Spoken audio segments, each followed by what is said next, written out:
വാർത്തകൾ വിശദമായി. മുൻ മുഖ്യമന്ത്രി VS അച്യുതാനന്ദനെ കണ്ണീരോടെ കേരളം വിടചൊല്ലുന്നു. പ്രിയ നേതാവിനെ ഒരു നോക്ക് കാണാനായി പതിനായിരങ്ങളാണ് ഒഴുകിയെത്തുന്നത്. വാർദ്ധക്യ സഹജമായ അസുഖങ്ങളെ തുടർന്ന് പട്ടം SUT ആശുപത്രിയിൽ ചികിത്സയിലിരിക്കെയാണ് VSന്റെ അന്ത്യം. കേരളം VS അച്യുതാനന്ദന് വിട പറയുന്ന സമയമാണ്. ഒരു രാഷ്ട്രീയ നേതാവിന്, ഒരു പൊതുപ്രവർത്തകന് പ്രായം ഒരിക്കലും പോരാട്ട വീര്യത്തിന് തടസ്സമാകില്ല എന്ന് മുഴുവൻ ആളുകളോടും സന്ദേശം നൽകിക്കൊണ്ടാണ് അദ്ദേഹം ഇവിടെ പറയുന്നത്. കേരളത്തിൽ ദീർഘകാലം പ്രതിപക്ഷ നേതാവും മുഖ്യമന്ത്രിയുമായിരുന്ന ഒരാളാണ് അദ്ദേഹം. പ്രതിപക്ഷ നേതാവായിരുന്നപ്പോഴും മുഖ്യമന്ത്രി ആയിരുന്നപ്പോഴും അദ്ദേഹം പ്രതിപക്ഷമായിരുന്നു. എപ്പോഴും എല്ലാത്തിനോടും കലഹിക്കേണ്ട കാര്യങ്ങളോടെല്ലാം അദ്ദേഹം കലഹിച്ചുകൊണ്ടിരുന്നു. ആവശ്യമില്ലാത്ത കാര്യങ്ങളിൽ അദ്ദേഹം വിട്ടുവീഴ്ചകൾ ചെയ്തില്ല, കോംപ്രമൈസ് ചെയ്തില്ല. കേരളത്തിലെ ഭൂമി പ്രശ്നങ്ങളിൽ എല്ലാം അതിശക്തമായ നിലപാടുകൾ അദ്ദേഹം സ്വീകരിച്ചു. അദ്ദേഹം ഒരു പ്രത്യേക വഴിയിലൂടെയാണ് സഞ്ചരിച്ചത്. സാധാരണ ഒരു കമ്മ്യൂണിസ്റ്റുകാരന് ചെയ്യാൻ പറ്റാത്ത വഴികളിലൂടെ അയാളുടെ പാർട്ടിയുടെ ചട്ടക്കൂടുകൾ മറികടന്നുകൊണ്ടാണ് പ്രവർത്തിച്ചത്. പാർട്ടിയുടെ സമ്മർദ്ദത്തിനൊന്നും കീഴടങ്ങാതെ അദ്ദേഹത്തിൻ്റെ വഴികളിലൂടെ യാത്ര ചെയ്തു. അതുകൊണ്ടാണ് VSൻ്റെ യാത്ര കേരളത്തിൽ വ്യത്യസ്തമായി കേരള ചരിത്രത്തിൽ അടയാളപ്പെടുത്താൻ പോകുന്നത്.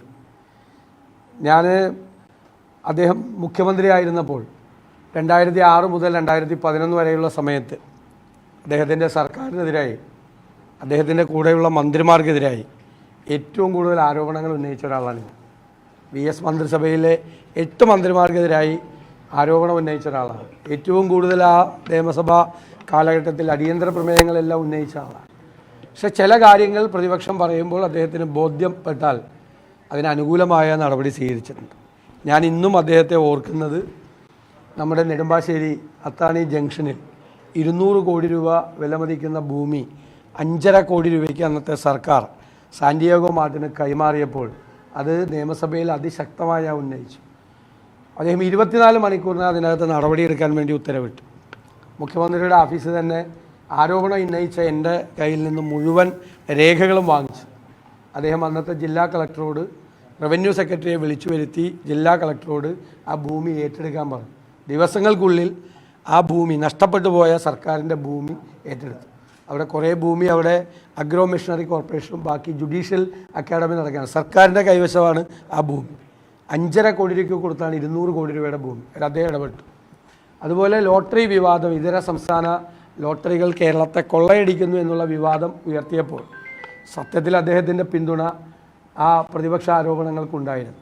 അദ്ദേഹം ഒരു പ്രത്യേകമായൊരു ഘട്ടത്തിൽ അതിനെ എൻഡോസ് ചെയ്തു. അദ്ദേഹം പറഞ്ഞു 80,000 കോടി രൂപ കഴിഞ്ഞ 4 വർഷം കൊണ്ട് ഈ സംസ്ഥാനത്ത് നിന്ന് പുറത്തേക്ക് നഷ്ടപ്പെട്ടിട്ടുണ്ട്. ഒരു വർഷം 20,000 കോടി രൂപ എന്ന്. ഇന്നലെ വൈകിട്ട് 3:20 VSന്റെ മരണം സ്ഥിരീകരിച്ചത്.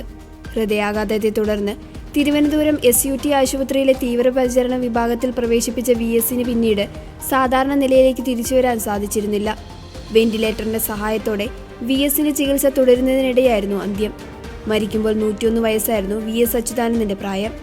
കേരളത്തിന്റെ ഏറ്റവും ജനകീയനായ മുഖ്യമന്ത്രിയും പ്രതിപക്ഷ നേതാവുമായിരുന്നു VS അച്യുതാനന്ദൻ. മുഖ്യമന്ത്രി ആയിരുന്നപ്പോഴും പ്രതിപക്ഷ നേതാവിന്റെ സ്വരമായിരുന്നു VSനെന്ന് പ്രതിപക്ഷ നേതാവ് VD സതീശൻ പറഞ്ഞു. താൻ സർക്കാരിനെതിരെ ഉയർത്തിയ നിരവധി വിഷയങ്ങളിൽ അദ്ദേഹം ഇടപെടലുകൾ നടത്തി. പല പ്രശ്നങ്ങളിലും പരിഹാരം കാണാൻ അദ്ദേഹത്തിന് കഴിഞ്ഞു. സാധാരണ കമ്മ്യൂണിസ്റ്റ് ശൈലിയിൽ നിന്നും വ്യത്യസ്തമായാണ് VS അച്യുതാനന്ദൻ സഞ്ചരിച്ചത്. അതുകൊണ്ടാണ് VSനെ കേരളം ഏറ്റെടുത്തതെന്നും VD സതീശൻ പറഞ്ഞു. CPIഎമ്മിന്റെ പോളിറ്റ് ബ്യൂറോ അംഗം, സംസ്ഥാന സെക്രട്ടറി തുടങ്ങിയ നിലകളിലെല്ലാം പ്രവർത്തിച്ച VS അക്ഷരാർത്ഥത്തിൽ സമര കേരളത്തിന്റെ രാഷ്ട്രീയ മുഖമായിരുന്നു. കമ്മ്യൂണിസ്റ്റ് പാർട്ടിയുടെ നാഷണൽ കൗൺസിലിൽ നിന്നും ഇറങ്ങി വന്ന് CPIഎം രൂപീകരിക്കുന്നതിൽ മുന്നിലുണ്ടായിരുന്ന അവസാന നേതാവ് കൂടിയാണ് ഓർമ്മയാകുന്നത്. തിരുവിതാംകൂറിലും പിന്നീട് ഐക്യ കേരളത്തിലും നടന്ന തൊഴിലാളി വർഗ രാഷ്ട്രീയ പോരാട്ടങ്ങളുടെ ഒരു യുഗം കൂടിയാണ് VSന്റെ വിയോഗത്തോടെ അവസാനിച്ചിരിക്കുന്നത്. അതേസമയം നിരവധി പേർ VSന്റെ മരണത്തിൽ അനുശോചനം രേഖപ്പെടുത്തിയിരുന്നു. ഒരു പുരുഷായുസ് മുഴുവൻ ജനങ്ങളുടെ ജീവിത പ്രശ്നങ്ങളിൽ പരിഹാരം കാണാനായി നടത്തിയ എണ്ണമറ്റ പോരാട്ടങ്ങളുടെ ചരിത്രമാണ് VSന്റെ ജീവിതമെന്ന് TP രാമകൃഷ്ണൻ പറഞ്ഞു. VSനെ ഒരു നോക്ക് കാണാൻ അണമുറിയാത്ത ജനപ്രവാഹമാണ് സെക്രട്ടേറിയറ്റിലെ ദർബാർ ഹാളിൽ ഉണ്ടായിരുന്നത്. സമരതീക്ഷണമായ ജീവിതം കൊണ്ട് കേരളത്തിന്റെ സാമൂഹ്യ മനസാക്ഷിയുടെ നേതാവായി മാറിയ VSന് ആദരപൂർണമായ യാത്രാമൊഴിയാണ് തിരുവനന്തപുരം നൽകിയത്. രാവിലെ 9 മണിക്ക് തിരുവനന്തപുരത്തെ ദർബാർ ഹാളിൽ എത്തിച്ച മൃതദേഹത്തിൽ ആയിരങ്ങൾ അന്ത്യാഞ്ജലി അർപ്പിച്ചു. ഗവർണർ രാജേന്ദ്ര ആർലേക്കർ, മുഖ്യമന്ത്രി പിണറായി വിജയൻ, മന്ത്രിമാർ, CPIM-ന്റെ PB അംഗങ്ങൾ, പ്രതിപക്ഷ പാർട്ടിയുടെ നേതാക്കളടക്കം മത, സാമുദായിക, സാമൂഹിക, രാഷ്ട്രീയ മേഖലകളിലെ ഒട്ടേറെ പ്രമുഖർ പ്രിയ നേതാവിന് ആദരമർപ്പിച്ചു. വിവിധ ജില്ലകളിൽ നിന്ന് VS-ന്റെ അനുയായികളും ആരാധകരും തലസ്ഥാനത്തേക്ക് ഒഴുകിയെത്തി.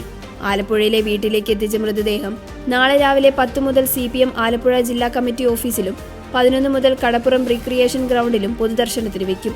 ഉച്ചയ്ക്ക് ശേഷം പുന്നപ്ര വയലാർ രക്തസാക്ഷികളുടെ മണ്ണായ വലിയ ചുടുകാട്ടിലാണ് VS-ന്റെ സംസ്കാര ചടങ്ങുകൾ നടക്കുക. ചരിത്രമാണ് VS-ന്റെ ജീവിതത്തിൽ നിന്ന് കേരളത്തിലെ കമ്മ്യൂണിസ്റ്റ് പ്രസ്ഥാനത്തെയും ഇടതുപക്ഷ ജനാധിപത്യ മുന്നണിയെയും നയിക്കുന്നതിനും രണ്ട് പാർട്ടിയുടെയും ഇടതുപക്ഷ ജനാധിപത്യ മുന്നണിയുടെയും രൂപീകരണത്തിലും പാർട്ടിയെയും ഇടതുപക്ഷ ജനാധിപത്യ മുന്നണിയെയും കേരളത്തിൽ നയിക്കുന്നതിലും സഖാവ് VS-ന്റെ നേതൃത്വപരമായ പങ്ക് അതുല്യമാണ്. ദീർഘനാളായി രോഗശയ്യയിലാണ് അദ്ദേഹം. ആ സന്ദർഭങ്ങളിൽ പോലും പ്രധാനപ്പെട്ട പ്രശ്നങ്ങളിൽ പ്രതികരിച്ചുകൊണ്ട് കമ്മ്യൂണിസ്റ്റ് പ്രസ്ഥാനത്തിന്റെ നിലപാടുകൾ വ്യക്തമാക്കിക്കൊണ്ട് സഖാവ് VS വഹിച്ച പങ്ക് ഇന്ന് നമ്മുടെ സമൂഹത്തിന്റെ മുന്നിലുണ്ട്. സഖാവ് VS-ന്റെ വേർപാട് കമ്മ്യൂണിസ്റ്റ് പ്രസ്ഥാനത്തിനും ഇടതുപക്ഷ ജനാധിപത്യ പ്രസ്ഥാനത്തിനും തീരാ നഷ്ടമാണ്. ഇടതുപക്ഷ ജനാധിപത്യ മുന്നണി VS-ന്റെ ചരമത്തിൽ ദുഃഖം രേഖപ്പെടുത്തുന്നു. അദ്ദേഹത്തിന്റെ ചരമത്തിൽ അനുശോചനം രേഖപ്പെടുത്തുന്നു. അദ്ദേഹം നേതൃത്വം നൽകി